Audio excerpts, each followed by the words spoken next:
పాపం పండింది, శిక్ష పడింది. దేశవ్యాప్తంగా సంచలనం రేపిన ఆర్జీకర్ ఆసుపత్రి వైద్యురాలిపై హత్యాచార కేసులో దోషి సంజయ్ రాయ్కి శిక్ష ఖరారైంది.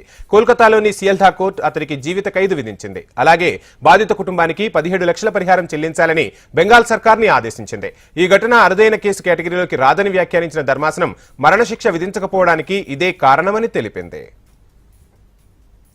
ఈ శిక్ష ఖరారు చేయడానికి ముందు న్యాయమూర్తి ఇరుపక్షాల వాదనలు విన్నారు. తనను ఈ కేసులో తప్పుగా ఇరికించారని సంజయ్ రాయ్ తన వాదన వినిపించగా, ఇది అరుదైన కేసని అతనికి మరణశిక్ష విధించాలని సిబిఐ తరపు న్యాయవాది వాదించారు. ఇరుపక్షాల వాదనలు విన్న ధర్మాసనం దోషికి జీవిత ఖైదు విధించింది.